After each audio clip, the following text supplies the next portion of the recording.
Hello, everybody, and welcome back. Sorry it's been a while. I've been really busy and kind of really sick as well. I think it's been about a month since my last video. I was sick for about 3 weeks. I had like pneumonia and tonsillitis. I was in hospital for a few days, out of hospital, but I couldn't speak, I couldn't breathe. So videos wouldn't have been fun because I'm not very good at sign language. So you couldn't have heard what I was talking about. Still read my books. Obviously, that kept me going, which is good. But I'm back, and I want to talk this week's books. So thank you guys for sticking with me and holding out. And yeah, got 6 books this week, and two from Image, two from Marvel, two from DC, and really enjoyed all of them. I'm not going to go into too much detail with these because I do have some other things I want to show off. It was my birthday 3-4 weeks ago, maybe. I think it was the week I started getting sick was my birthday, so I didn't manage to show off what I got. And then also, I was at a comic convention in Exeter last week, and I picked up some really good stuff, so I want to show you those as well. I'll start off with this week's books. Batman Eternal was the big issue of the week. For me, it was between picking up the new Iron Fist book and picking up this book.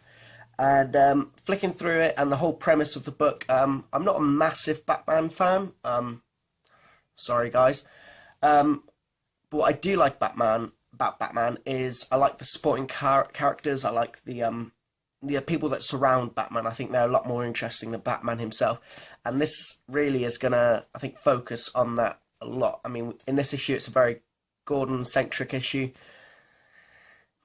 He's sort of lost the plot. I think the stress of the job's finally getting to him. I'm really interested to see where this goes. There was introducing characters I've never really seen before. Professor Pig, I don't know. There was a new detective brought in from Detroit. Bard, I don't recognise him from anywhere. But yeah, really, really great first issue. I mean, I know it's going to put off a lot of people being a weekly book, but it is only $2.99, and it's got a fantastic creative team. I mean, we've got Scott Snyder and Tynion writing this issue, and Tynion's at his best when he's got Scott Snyder breathing down his neck to focus him. And then we've got, is it Jason Fabok on art? I think that was who it was. But the art was fantastic in this issue. I mean, it was kind of spoiled in the back of last week's DC books, what's going to happen in this book, which is a bit disappointing, but I never read that bit anyway, so for me it didn't affect, but for I think a few people it probably would. So yeah, in this issue, basically, we see that Gordon has gone a little bit loco, so I'm very interested to see where this is going. I'm actually glad, after reading this first issue, that it's a weekly book, because I'm not sure I could wait a month to see what happens next. So it was a really solid first issue, and I'm glad I picked this up instead of Iron Fist. I'm sure I would have enjoyed Iron Fist, but this was great. My other DC book was Superman Wonder Woman. We had a fill-in artist, Paulo Seguera, I think. Sorry if I killed that. But Charles Soule's still writing it, and this was probably the weakest issue of this series so far, which is unfortunate because of the ending of the last series was so great. Issue was so great. I think this is definitely a in-between story arcs, because obviously we've got the Superman Doomed coming up, which I'm really not interested in. I'll just get the Superman Wonder Woman issue. I'm not going to pick up the other ones. But we do see the fallout, nuclear fallout as well, of what happened in the last issue. And you do see that the caring side of Superman and Wonder Woman, you know, they do have these really strong feelings. And that's just really piled home in this issue. Charles Soule's writing's still brilliant. I still really like the relationship of Superman Wonder Woman, but the pages that focused on Doomsday were wasted on me. Really, I'm not interested. But still, a really good issue and a really good series. So those are my DC books. Move on to my Marvel books, I think, next. Yeah, I'll go into Marvel. All New XMen, issue 25. It says, the monumental 25th issue featuring the greatest artist roster ever assembled. And it was a very pretty book. There was lots of fantastic art in it. This issue is basically Beast. He's awake at night, like modern day Beast, not past Beast, but modern Beast. He's lying in bed, and I think he's really coming to terms with what he did in bringing the old X-Men back to the present. And I think he's realising that there are ramifications for the actions that he's done, and I think he's feeling guilty about all these futures that he may have prevented, which were happy, but then he's thinking about all the bad futures that he might have prevented in bringing back the X-Men. He's talking to this character who he never looks at in this issue, but I think he knows who it is, but it's not revealed until the last page, and I think this is going to tie in maybe with Original Sins, if that gives you a clue as to who he's speaking to. But I did enjoy this issue. It's a definite in-between story arcs issue. I think that was a running theme really in this week of comics, but they were all brilliant. It did have higher price this issue, and it was chunkier than previous issues and normal issues. And I guess you do pay for what you get. A lot of the fill-in artists, a lot of the artists got like simple 1-page, 2-page spreads showing what the futures could be. Some of them were really nice. I mean, we get to see some character profile pictures like that with Colossus, very nice. But then some of them were just a bit, I wasn't a fan of, like this one here. It's not that I didn't like it, it didn't show anything. It was good to look at, and then we got this bit in the middle here, which was just like an old style cartoon, which really broke up the storyline a bit too much for me. So it was a definite issue of not two halves, because it wasn't like a good first half and a poor second half. It was like a good first quarter, the middle half was kind of a bit meh, and then the final quarter was really good again, where you find out who he's talking to. Enjoyable issue. I think it's good to have these character issues in between story arcs to focus on, you know, where they are mentally, and I think this issue did a really good job in showing us where Beast is. Even if it didn't represent so much the all-new X-Men, it did represent the ramifications of having them back in the present day. Good issue. Probably my favourite team book. I think I'm going to put it out there, yeah, definitely. Favourite team book is All New X-Factor, written by Peter David and art by Carmine Di Gianco.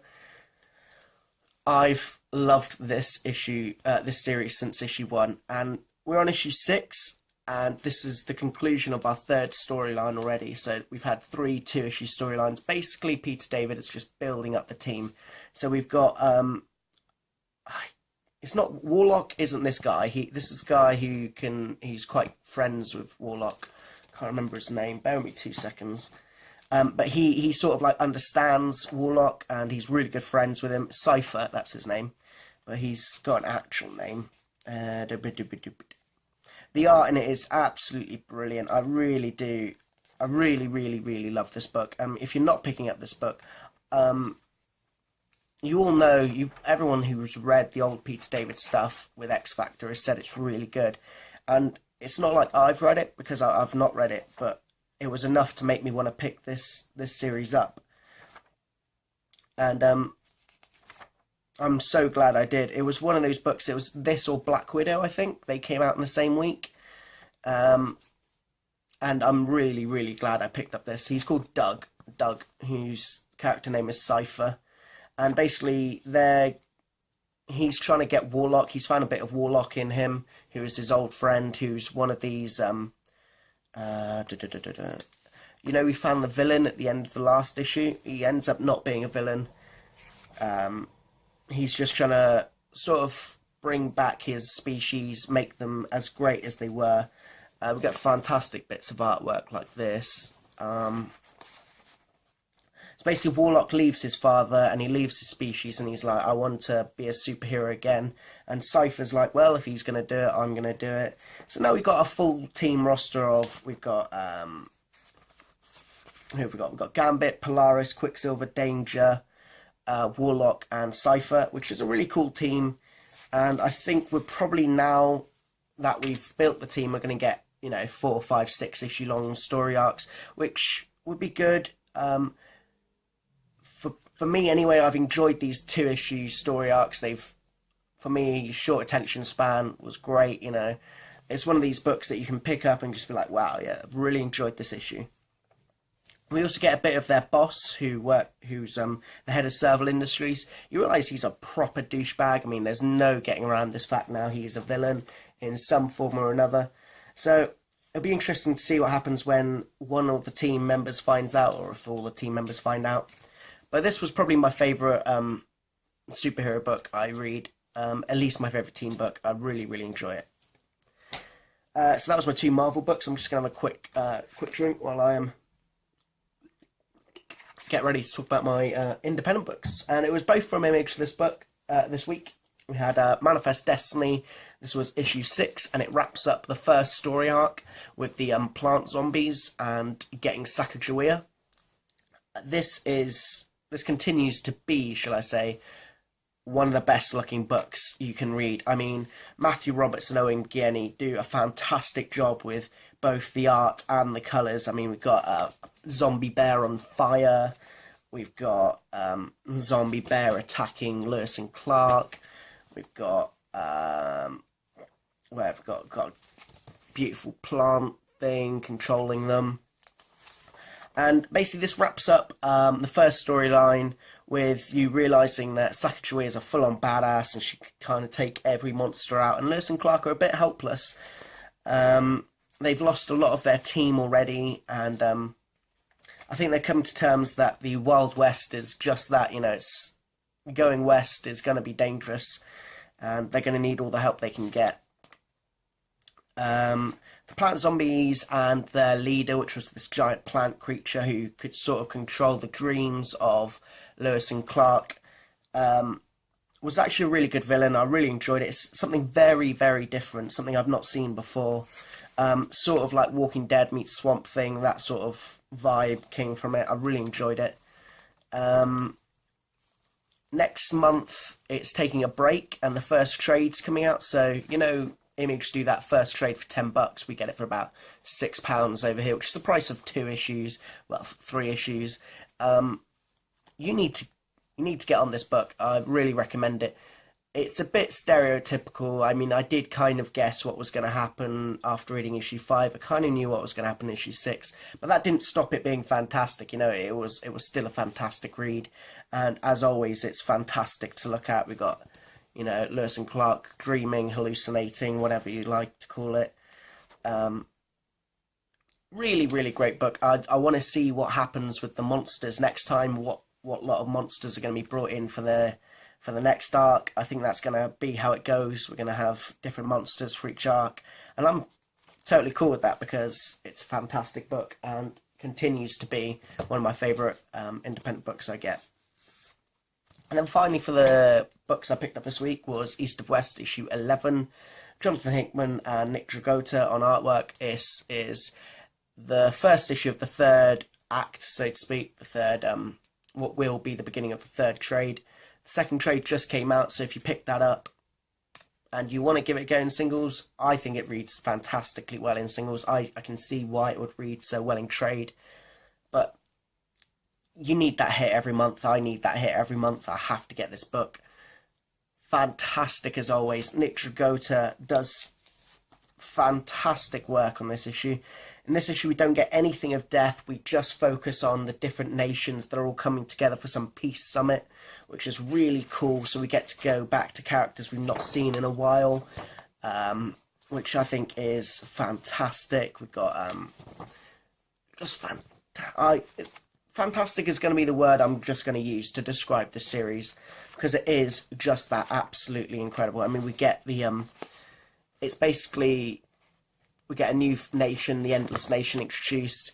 Throughout this whole thing, he's I can't remember his name or what he represents. I think he's not the Texas one, the other one. That doesn't help you because there's quite a few. It is this guy here. I can't remember his name. I saw him in like issue 3 or 4. I mean, this was a long time ago. He's still an awesome character. He's talking to another representative of their nation about who they should be worried about. And really, he talks about how you need to worry about everyone, you know. War, the very beginning of this issue, it said, peace is but a prelude to war. So I'm kind of guessing what's going to happen next. and I can't wait. This issue doesn't have anything of death. It doesn't have anything of the Horseman Apocalypse. It doesn't have anything of his son.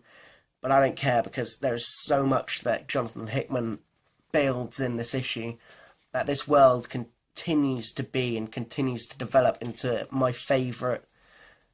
Yeah, I think definitely my favourite comic book world. It's so vast, it's so different, it's so cool, it's scary. It's everything you want in a comic book for me.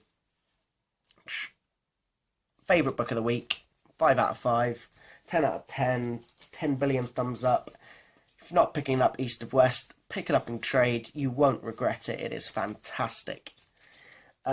So those are all the books I picked up in singles. For my birthday, I got Noah, the hardback image book, which is based on the screenplay of the new movie which is coming out. Hopefully I'm going to see that either today or tomorrow, which is great. It's Darren Aronofsky, who did Black Swan, and I've really been looking forward to this movie for a long time. I'm not going to do a review on this, because if you do want to see a review of it, check out my Nusha Minute. I'll see if I can pop his video in a link below, because that really tells you everything you need to know about this.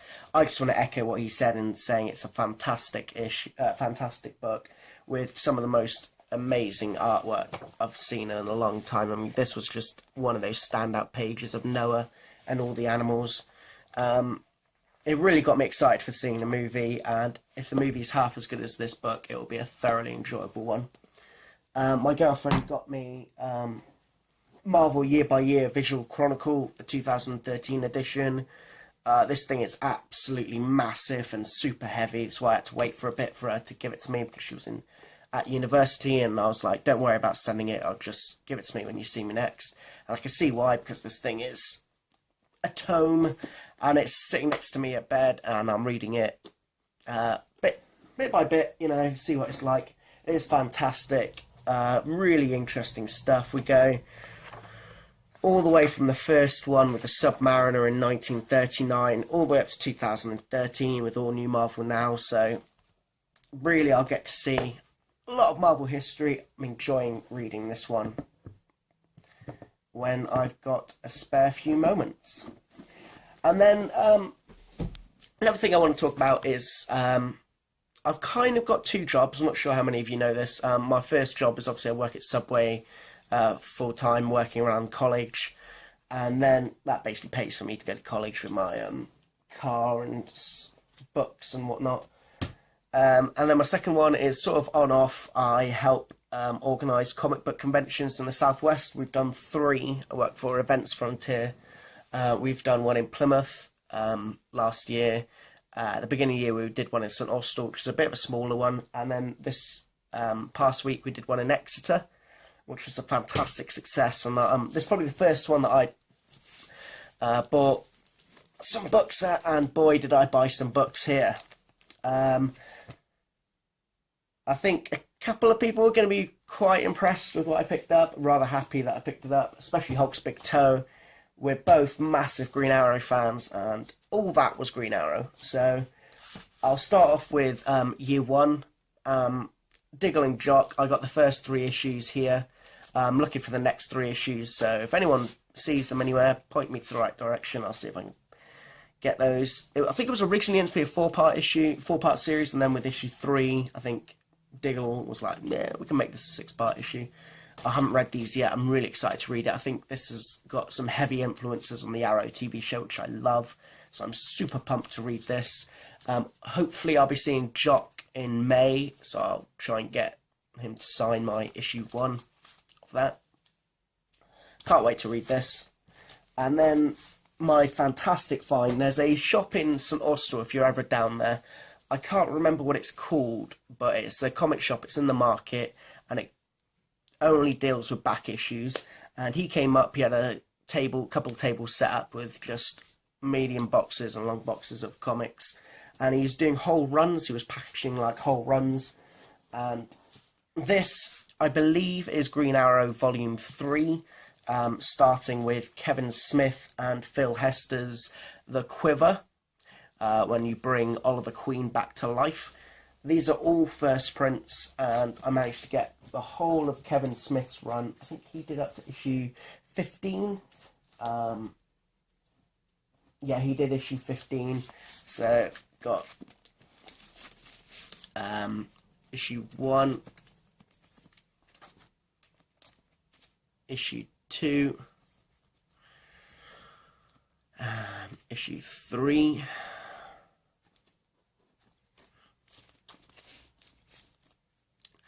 issue 4, issue 5, issue 6 with Etrigan, I believe. That should be quite interesting. Issue 7 with Hal Jordan as the Spectre. 8, 9. All these books are in fantastic condition. I got them for about 90p cover price. Yeah, 90p each, and that's including issue 1. I think the whole thing came to about £23 or something, which is fantastic, I think. Issue 11. Yep, issue 11.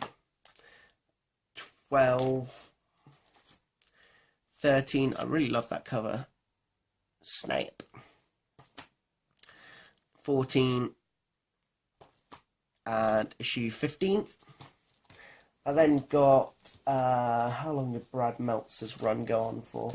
I think that went 16 to 21. He did the Archer's Quest. I got, so issue 16, 17, 18 Grundy. I really like this cover here. Issue 19 with Green Lantern's ring. Issue 20, and I really like this issue here with the whole Green Arrow fam. And then I got issues 22 to 25. So I got the first third of this run, I believe, at this con. I'm really looking forward to this one with the Urban Knights. That's with what's he called? Carl Rayner, Green Lantern. So yeah, great stuff, fantastic, and they're all in fantastic nick. The seller he's great. I helped carry up his stuff, set up his stores. That's sort of what I do on the day. Yeah, so I'm on the lookout for issue 26 to, I believe it went up to issue 75. I'm not sure about annuals and whatnot. And then also I'm looking for the last 3 issues of Green Arrow Year 1.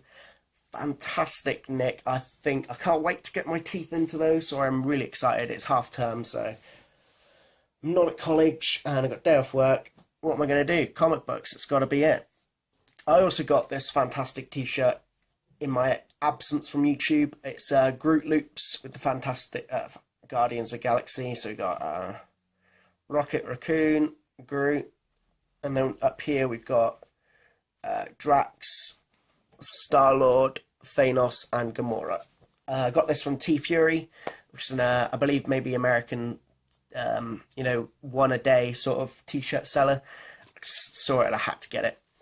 But that's all my comics this week. Thank you very much for sticking by, sticking with my long video as always.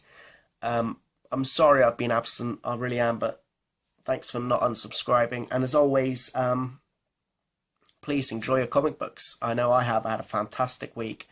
I like these smaller weeks. I mean, I can really savour each and every comic I get. And I don't feel the pressure of having to come on and do, a 30-40 minute review show. But anyway, please like, subscribe, share, all that great stuff. And as always, please comment down below. I'll get back to you as soon as possible. Get a conversation going about anything you like the look of, really. I'm back, and I'll see you next week. Till that time, bye-bye.